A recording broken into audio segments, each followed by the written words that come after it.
All right, good. Messing up.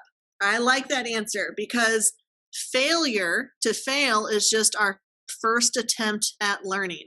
Okay, so if you make a mistake or you fail at something, it's okay, just keep trying and go again. That ties into the answers that I see y'all putting for personal experiences or experience. Okay, how do you learn what to do and what not to do? You make mistakes. Or you could learn from someone else's mistakes through observing others. So if y'all have older siblings, you may have let them get in trouble and then you learned from their mistakes that you didn't repeat that. Or by the time your parents got around to you, they were too tired. I swear, like the baby always has it the easiest because by then the parents are just like, we got two already through. This last one, you're on your own. And the example of your peers, so you could also learn from your peers. That's part of the reason we do peer reviews for essays, right? So that y'all can learn from the mistakes of others. Or if you get an essay that's really good, you could learn how to fix your own mistakes based on how they did it right. Accidentally chugging grape medicine. Okay, I'm sure that would be a very interesting mistake to make, Samothy, but we're going to pass right on over that. So first, if we're going to define how do we learn, we have to define what learning is. And learning is a relatively permanent change in behavior. And that can result from experience or practice.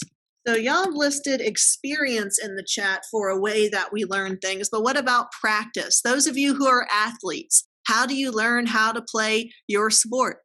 Okay, you learn through practice. You don't just show up on the day of a game and play against the opposing team. Y'all have to show up for multiple times before a game in order to run plays or whatever it is that athletic people do. I wouldn't know. So this results from your experience. Sometimes it's a one-time experience that makes a strong enough impression for you to learn from it. Sometimes you have to do it over and over. For instance, writing essays or learning your alphabet, you have to do that over and over again in order to really imprint it into your memory. But learning does not include instinct or reflex. Okay, that does not include learning. So if someone throws something at your face, you're going to instinctively protect your face, right? You don't have to learn how to react with a reflex. If you go to a doctor and they do that little hammer thing on your knee, you don't have to learn how to kick.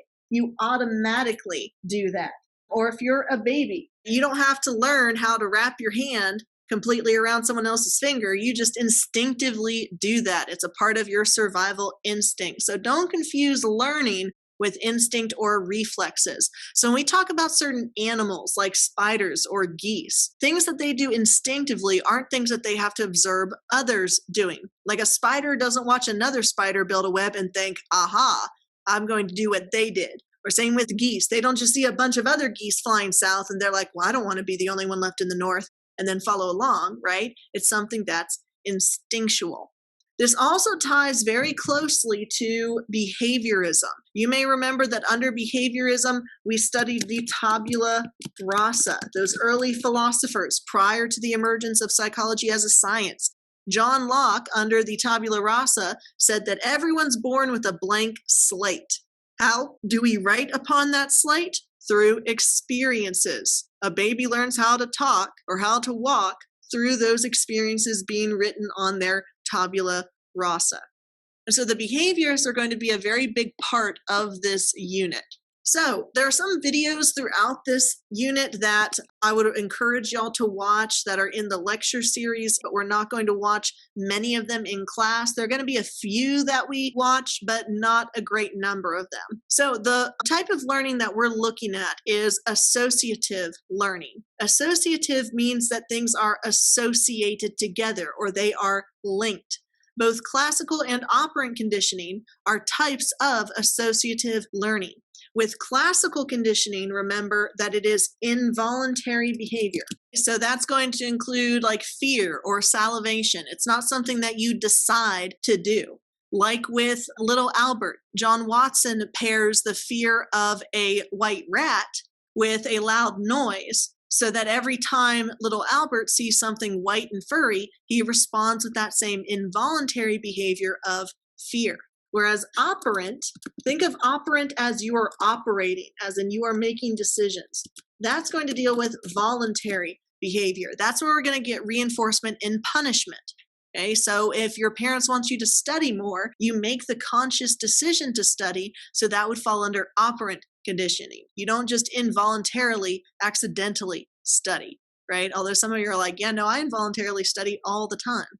So with that, you pair an unconditioned stimulus with a conditioned response. And some of these things we're going to be able to see in picture form. For instance, when you look at this picture, this is a stationary image. But what do you associate with that event?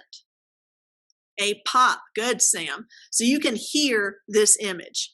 Okay, have y'all seen that meme where it's like you can't hear an image and then it posts something and you're like, wait a minute, I can. Okay, so you can actually associate this still image, this 2D image of a man holding something sharp next to a balloon with a noise. Okay, so you may look at that and instinctually you kind of like take aback a little bit like, oh, it's about to make a loud noise. You've come to associate a balloon popping with that. What about with this picture? What do you associate with this? Think about something that's not obvious. When you see, for instance, a turkey. I got beans, greens, potatoes, tomatoes, lamb, rams, hogs, dogs, chicken, turkeys, rabbits, you name it! What do you associate with that? Okay, murdered natives and mean pilgrims, that's one association. Thanksgiving. So what do you associate with that picture? Thanksgiving. What do you associate with Thanksgiving? Your friends and family. Okay, so we've made associations with those things. Now, the three types of associative learning that we're going to cover is classical conditioning, which remember, you should write this down in your notes, that this is involuntary behavior.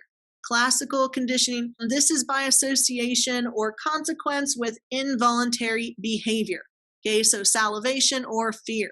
Then we go into operant conditioning. That is voluntary behavior through association and consequence. So you get the dichotomy of reinforcement, which is a type of reward, and also punishment, which is the opposite of a reward. So whether you're trying to increase that voluntary behavior or decrease the voluntary behavior. And then finally, modeling. So some of y'all put in your chat comments about how you learn is you learn by observing others. Modeling is exactly that. Okay, they could be an example of what to do or an example of what not to do.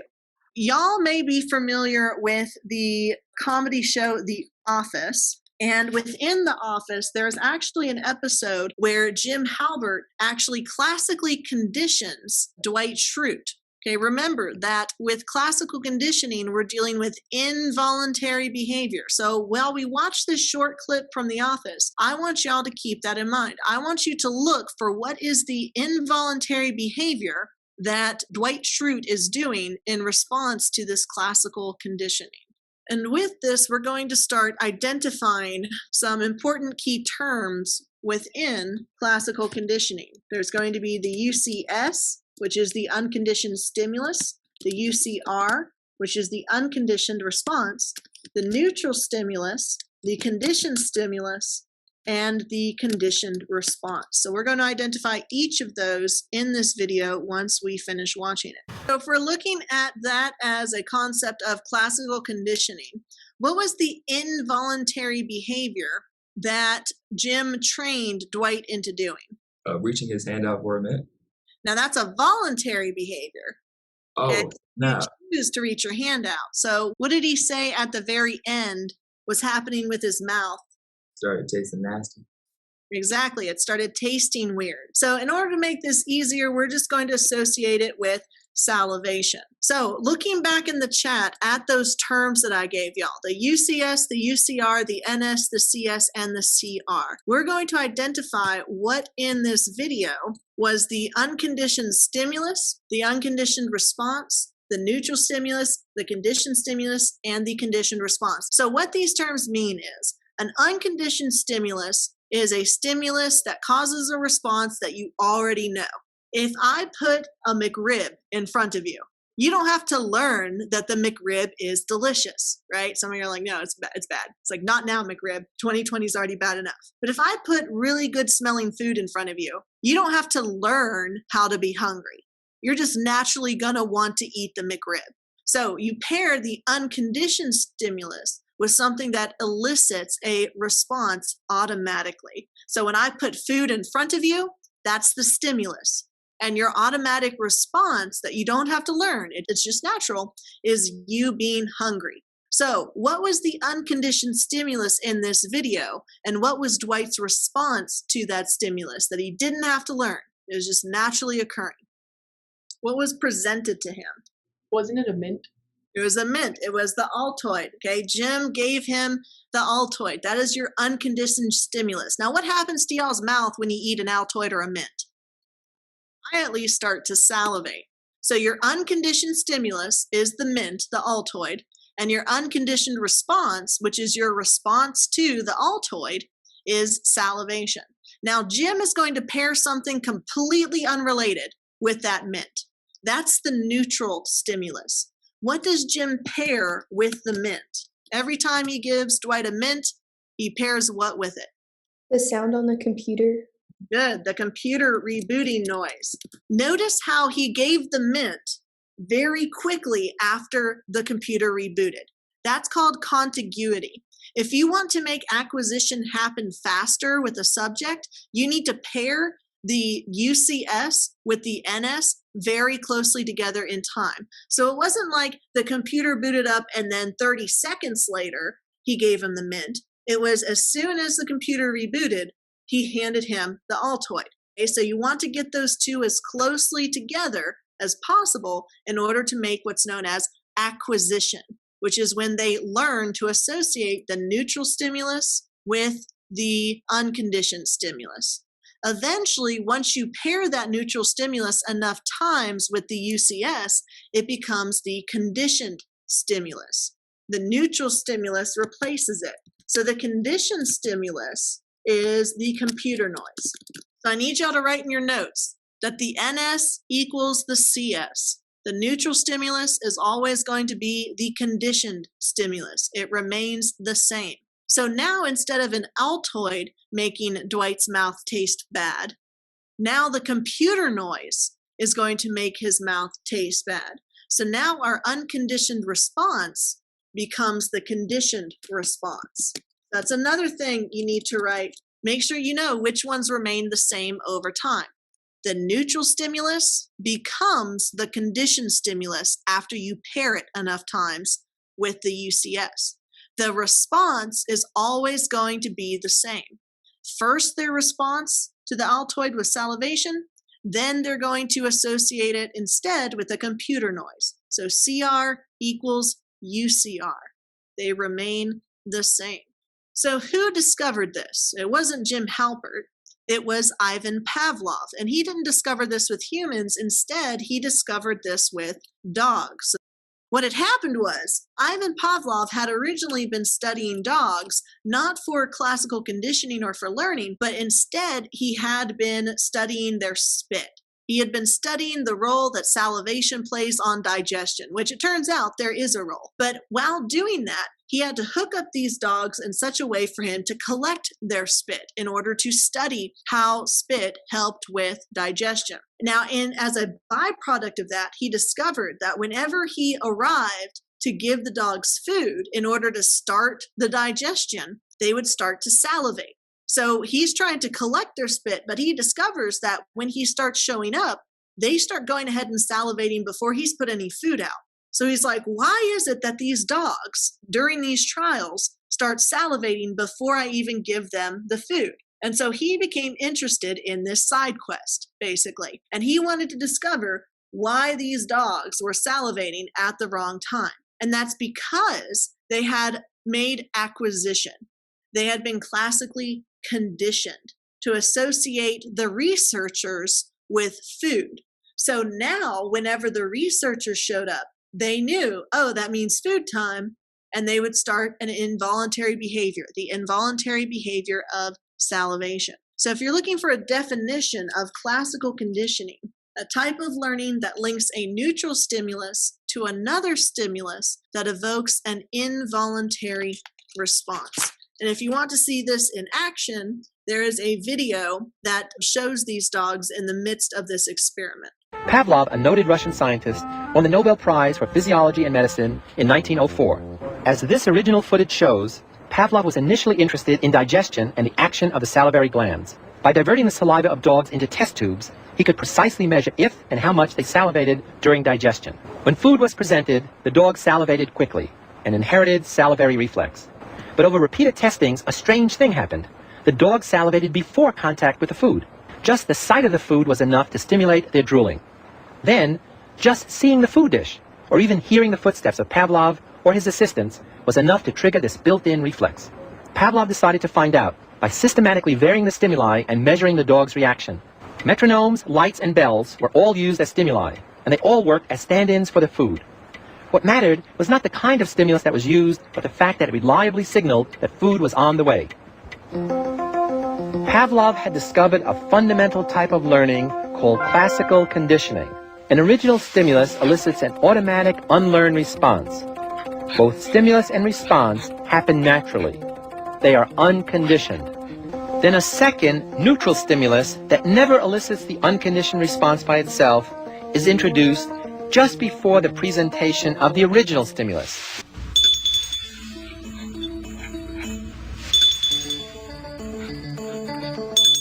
If the neutral or signaling stimulus is presented alone, and a response occurs as if the original stimulus were still there, we say that conditioning has taken place.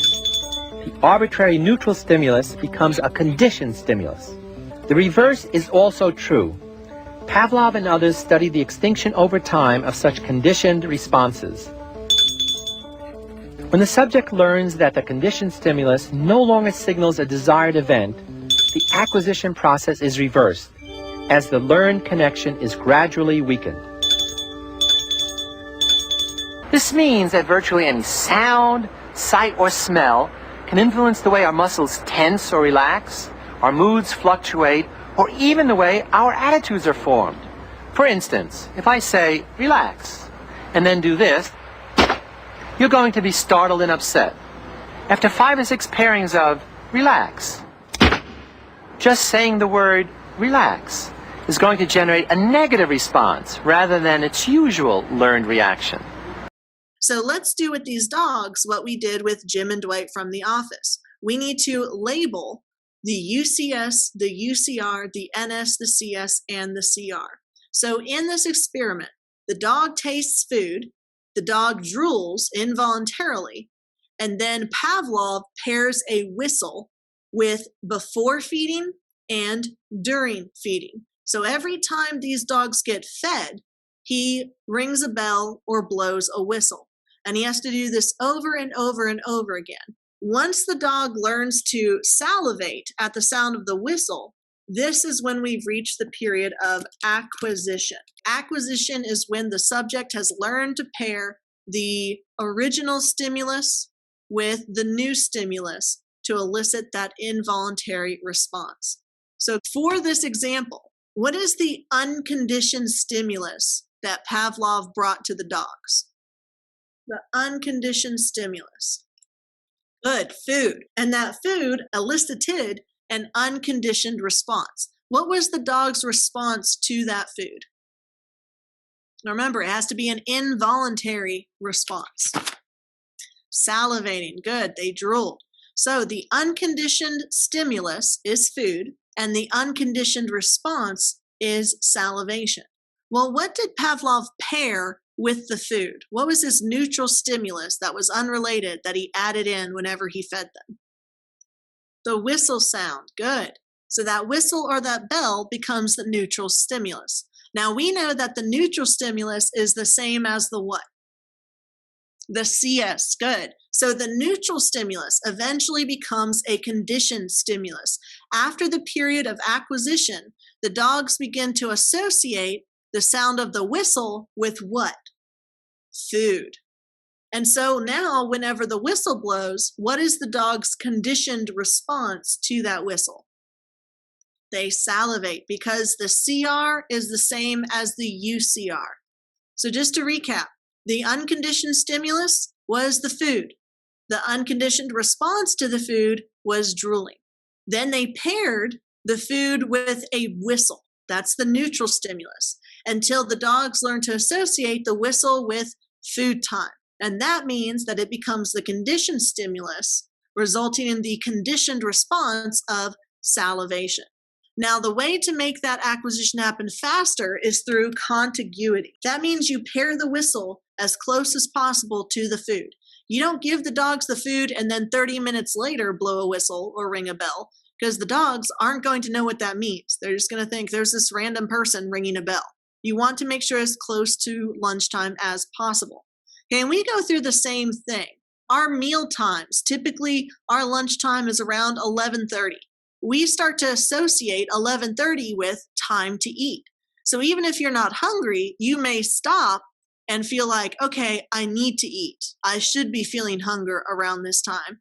Or you may think, oh, I'm in fifth period. So you start associating fifth period with food. So you're always going to be hungry during fifth period. Whereas maybe on a weekend, you wouldn't get hungry until 1 o'clock, just depending. Okay, so you're classically conditioned throughout your day-to-day lives just as well. So to review this, looking at the dog, before conditioning, the food created an automatic response, an involuntary response of salivation. You pair that whistle without anything, and you see that there's no conditioned response. The whistle is meaningless. Okay, so they weren't already trained to salivate at the whistle. Then you pair it together, and the dog acquires the response of salivation in response to the sound of the whistle. This is one of the key elements in the AP psychology exam that they like to focus on a lot. People always get confused about classical conditioning. They always confuse it with voluntary behavior, or they confuse the stimuli and the responses. So it's key that you learn these tips and tricks early on, so when you do face this on the AP exam or on our exam, you actually know how to answer it. So let's do another example. Let's do an example of children and night terrors. So in this example, the child is laying in bed. Now remember that this type of behavior has to be involuntary. So wanting to go to sleep or climbing into bed can't be the conditioned response. It has to be something that is involuntary. So in this scenario, a child is laying in bed, and then when they're asleep, they have a night terror. They wake up and they're super scared. So now they have a classical conditioning of associating the bed with an involuntary response. So go ahead and in the chat, figure out what that conditioning, what that acquisition is. What was the unconditioned stimulus that led to an unconditioned response? And then what did the child start to associate together? Okay, the unconditioned stimulus is a night terror. What was the unconditioned response to that night terror? Fear. Fear, because fear is an involuntary behavior. So what was the neutral stimulus, the unrelated stimulus that the child associates? Yeah, the bed. So the UCS is the night terror. The UCR is terror or fear. And so the neutral stimulus of what are you usually asleep in when you have night terrors, that's going to be your bed. So now the bed becomes associated with fear. So this conditioned stimulus is bed, and the conditioned response is still fear, just like the unconditioned response is fear. But what's notable about classical conditioning and fear is that you don't need nearly as many pairings in order to make that association. This is why PTSD or post-traumatic stress disorder can be so debilitating. With PTSD, there are certain triggers that are associated with them. And those triggers can, no pun intended, trigger a fear response. So in near-death experiences, or in experiences with heightened fear or complex PTSD, which is when you go through multiple experiences with negative consequences, that can be enough to make that connection between something as normal as riding a bus. Well, now riding a bus is associated with fear. Okay, so if you're in a car accident, for instance, you may associate driving with near-death experiences. And so getting in the car, not just in the passenger side, but in the driver's side, or even watching Fast and Furious, that might trigger a fear response. And what's unique about that type of response is that it typically only needs very few pairings or one pairing, especially in the event of a near-death experience. So, how are we going to evolve this beyond just studying dogs and animals to studying humans? Well, John Watson is going to expand classical conditioning to deal with observable behavior of humans. Remember that in behaviorism, their main focus is only on what you can quantify. They don't care about your feelings, they don't care about your thoughts, right? That's cognitive psychology. With behaviorism, they only want to look at what they can measure. And he's going to be the one behind the little Albert experiment. Now, with this experiment, he takes a baby and he's going to get that baby to learn how to fear white furry animals. So we're actually going to see clips from that video. And the reason that this experiment is so controversial is because, one, it's unethical. You should not be teaching babies to be afraid of stuff. And then even if you do, after the experiment is over, you should maybe help them unlearn that fear. Well, that debriefing didn't occur with little Albert. His mother was a single mom and she got paid like $8 or something for him to be involved in this study. I mean, she needed the money. And so they never actually unclassically conditioned him. And so there was this huge interest in what happened to baby Albert after the experiment. Did he live to grow up to be an adult who was afraid of rabbits? And actually, he lived long enough to be 8 years old before he died of a fever. So they did actually find little Albert, but they hadn't unconditioned him. But he didn't meet some untimely death because of rabbits or rats. But in the future, for ethical experiments, whatever you do to the subject, you want to make sure you undo afterwards. In the early part of the 20th century, psychologists John Watson and Rosalie Rayner set out to teach a baby boy called Little Albert to fear white rats using the principle of classical conditioning. The film shows several phases of their study. First, the investigators demonstrated that prior to conditioning, Little Albert had no fears of any animals, including, of course, white rats.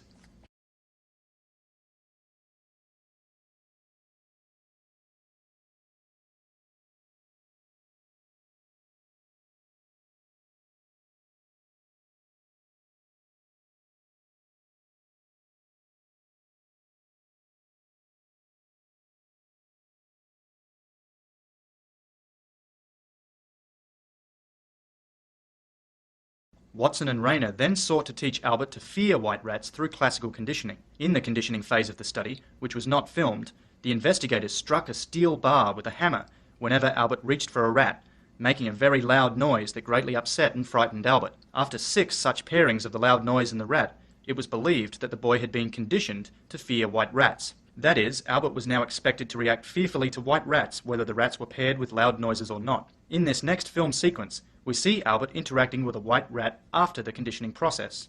The investigators believed that the child's reaction during this trial demonstrated his newly acquired fear of white rats.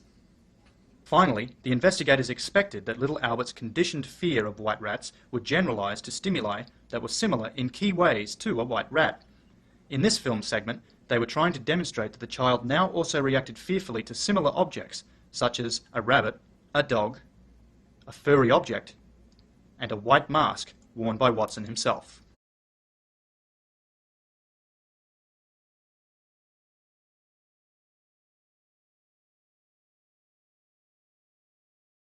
Okay, so what were the UCS, the UCR, the NS, and the conditioned response to little Albert's experience? Okay, so how is he classically conditioned? He hears a loud bang and he is startled from the bang. Along with the loud bang, that's paired with a white rat. So now anytime Albert sees anything white and fluffy, he becomes scared. So what is the unconditioned stimulus and unconditioned response in that example? Remember that the unconditioned response has to be an involuntary behavior. Okay, the unconditioned stimulus is the loud noise. And what is the response that that causes in little Albert that he doesn't have to learn, that he just automatically responds with? Fear. Okay, so loud noise equals fear. Then they're going to pair the loud noise with what? What's the neutral stimulus? The white rat. Okay, so now that neutral stimulus becomes the conditioned stimulus. After 6 pairings, he acquires the association between white rat and loud noise. So the conditioned stimulus becomes the white rat. but the conditioned response is still going to be the same. It's still the response of fear. Okay, so we noted that after this experiment, what the experimenters should have done was decondition little Albert to break that association between the rat and fear. And that is something that's possible in classical conditioning. There's a concept known as extinction.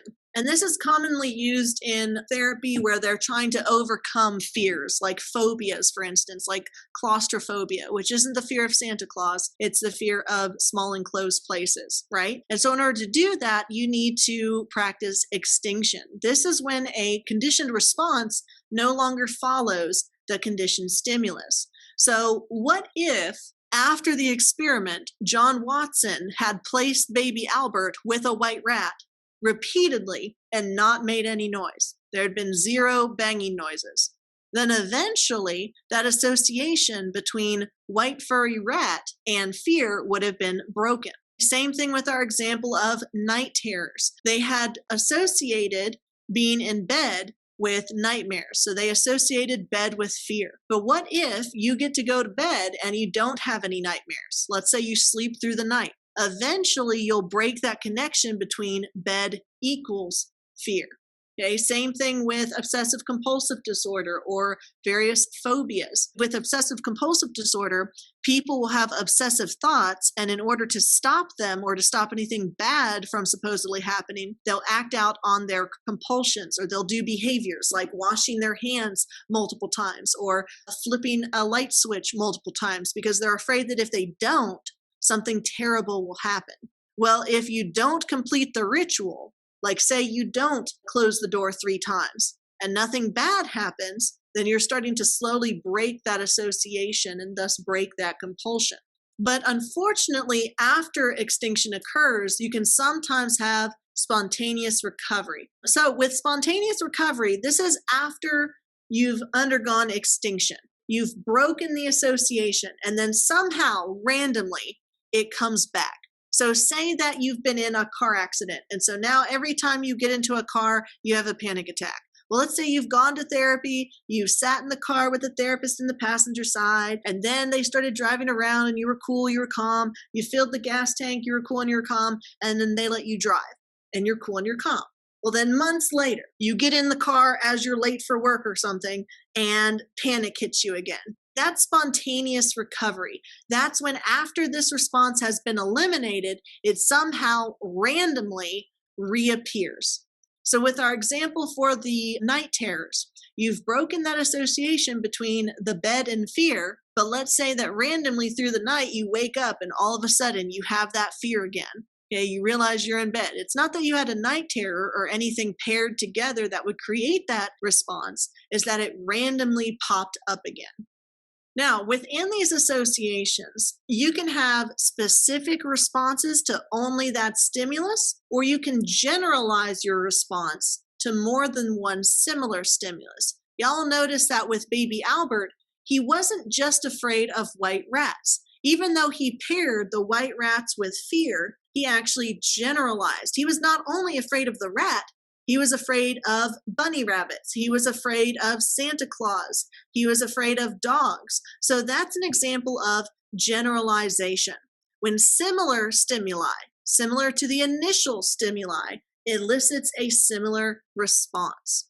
Say, for instance, with our Ivan Pavlov example, let's say he had paired a whistle with the food and that led to the dog salivating. Well, now instead, let's say he rings a bell. Well, if the dog responds with salivation to the bell, the same as if it had been a whistle, that's an example of generalization.